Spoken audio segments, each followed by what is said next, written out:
After having understood the nature and significance of management, we move now to the second chapter, that is principles of management. Now, what are principles of management? They are broad and general guidelines for decision making and behavior of managers, right? Now, when we talk about principles of management, they are not like the principles, or they are not like scientific principles. They are not as rigid as scientific principles, but they are just flexible general guidelines, which guide the managers onto decision making and onto handling, their manpower.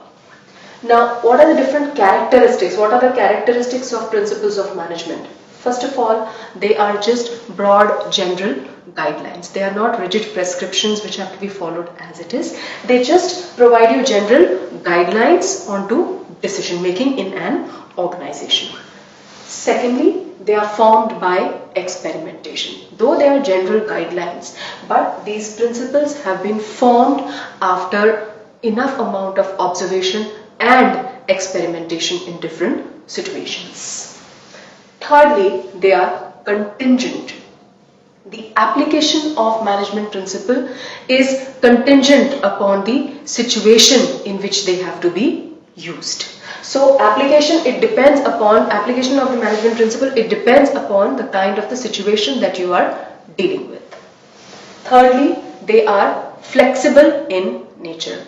They are not like scientific principles which have to be used in controlled situations, right? They are flexible in nature and can be can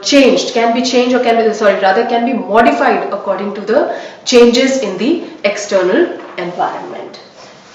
Third, universal application. Universal applicability or universality of the management principle, it just means that it can be used in all types of organization and at all levels of an organization, whether be it big organization, small organization, or a non-profit organization, any kind of organization, management principles are applicable.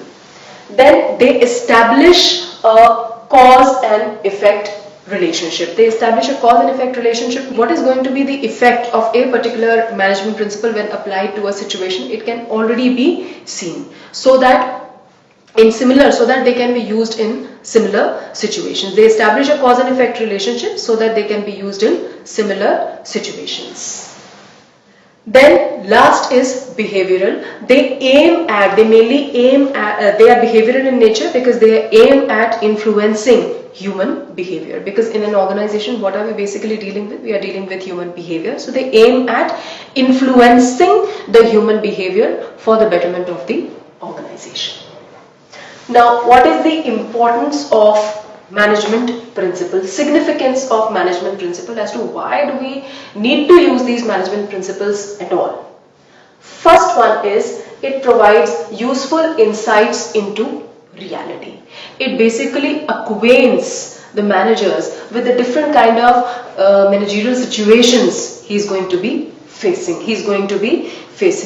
Managers are able to learn from the past mistakes, and they do not waste any time in the hit and trial method, right? They can learn from the past mistakes, right? So manager can leave the routine tasks. The top level management can leave the routine tasks to be taken care by the middle level management and concentrate himself, on more important tasks, right? Then secondly, optimum utilization of resources. Now, as I said that the management principle, they establish a cause and effect relationship, right? We know that what is going to be the effect of a particular decision, so they don't need to waste any time in a hit and trial method, right? So therefore they don't have to waste any time in the hit and trial method. They can foresee that what is going to be the effect of their decisions and actions. So wastages can always be avoided, and thereby leading to optimum utilization of resources. Then, because of the management principles, managers are able to take scientific decisions after a close observation of a situation. Decisions in an organization are never taken, they are never based on personal bias. They are always taken after carefully analyzing a managerial situation. Meeting changing environment requirements. As we said, the management principle, they are very flexible in nature. They can easily be adapted. They can easily be adapted or modified according to the needs of the changing environment. Last but not the least, fulfilling social responsibility. Now, management principles like equity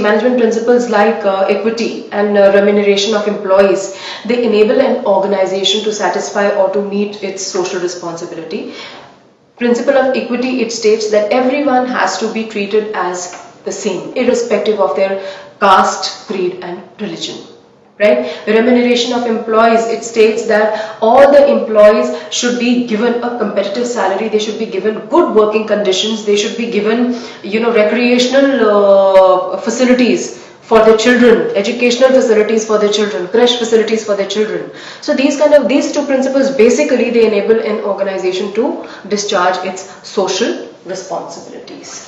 So this was all about the characteristics of management principles and the significance or importance of management principles.